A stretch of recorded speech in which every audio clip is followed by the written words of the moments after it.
Et c'est l'heure de la chronique politique de Fahd El Erraqi, comme chaque lundi, Fahd qui nous attend dans notre studio de Rabat. Bonsoir Fahd.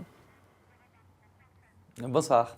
Alors on parle aujourd'hui financement de l'entrepreneuriat. La semaine dernière a été marquée par la signature de conventions devant le roi Mohammed VI, donnant le coup d'envoi au programme intégré d'appui et de financement des entreprises. Que prévoit d'abord et exactement ce programme ? Alors peut-être au préalable, il faut rappeler la genèse de ce programme qui a démarré avec le discours royal, on va dire, d'octobre à l'ouverture de la session parlementaire d'automne.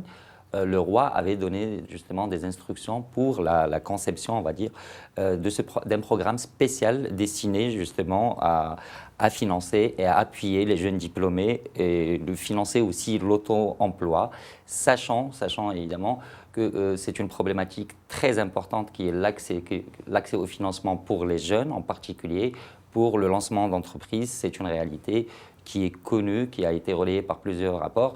Donc, Sa Majesté avait donné ses instructions justement dans ce sens-là pour trouver ce programme. Là, on passe effectivement à la phase, on va dire, mise en œuvre, concrétisation, à travers justement la finalisation de ce programme et les conventions qui vont lui permettre justement de devenir opérationnel et qui prévoient justement des mesures concrètes, des engagements pris par tous les parties prenantes, que ce soit le gouvernement, à travers le ministère chargé des Finances, ou à travers la Banque centrale, qui est l'institut d'émission, mais surtout aussi les banques et les établissements de crédit.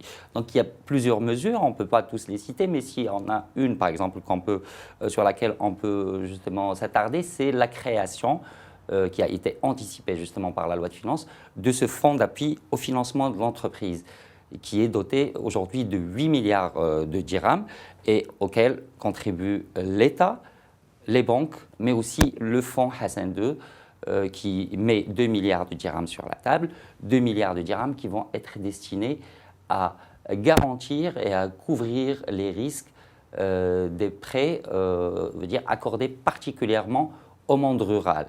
Les banques vont pouvoir puiser dans cette enveloppe de 2 milliards de dirhams sur 3 ans pour se refinancer gratuitement, c'est-à-dire à 0%, mais en contrepartie, elles s'engagent à accorder des crédits aux entrepreneurs du monde rural, selon certains plafonds, bien sûr, et certaines conditions, à un taux de 1,75%. Vous voyez que c'est un taux très attractif. C'est une des mesures concrètes qui va permettre justement l'inclusion financière de ce monde rural et qui est l'inclusion financière des populations rurales, qui est justement un des 3 axes principaux de ce programme qui prévoit par ailleurs une panoplie d'autres mesures, comme on l'a dit. Par exemple, en périmètre urbain, les jeunes entrepreneurs ou les porteurs de projets ou même des entreprises existantes vont pouvoir bénéficier dans certaines conditions de taux d'intérêt fixe à 2%, sachant que derrière, la Banque centrale a mis les instruments pour permettre aux banques justement de se refinancer et de permettre ce taux-là.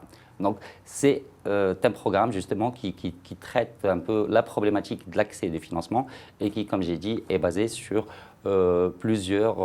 qui est axé sur 3 volets, mais qui s'adresse, je veux dire, à une population assez large de jeunes, de porteurs de projets, mais aussi d'entrepreneurs dans le monde rural, pour résumer. Alors, Fahd, vous avez évoqué un axe. Maintenant, quels sont les autres axes justement qui forment ce programme et quels sont ses objectifs ? Alors justement, le ministre des Finances, dans sa présentation devant le souverain, a déroulé justement les principaux axes et les principales mesures. On a parlé de l'inclusion financière du monde rural, mais il y a aussi le volet justement volet financement de l'entrepreneuriat et accès au financement, qui est le cœur, on va dire, du programme, parce qu'il s'agit de financer des projets, mais il y a aussi tout le volet consacré justement à la coordination d'accès, la coordination des actions d'appui et d'accompagnement des entreprises au niveau des régions. Et là, on verra l'implication, par exemple, des centres régionaux d'investissement nouveau format qui vont pouvoir accompagner certains porteurs de projets à mieux formuler leurs demandes, par exemple, de crédit, à mieux monter leurs dossiers d'investissement pour justement être éligibles à ce genre de programme, à ce programme en particulier, sachant que, comme vous avez dit, les objectifs de ce programme, c'est un peu de créer jusqu'à 27 000 emplois chaque année, et ce par l'accompagnement annuel de quelque chose comme 3500 entreprises additionnelles qui vont pouvoir éventuellement bénéficier de ce programme.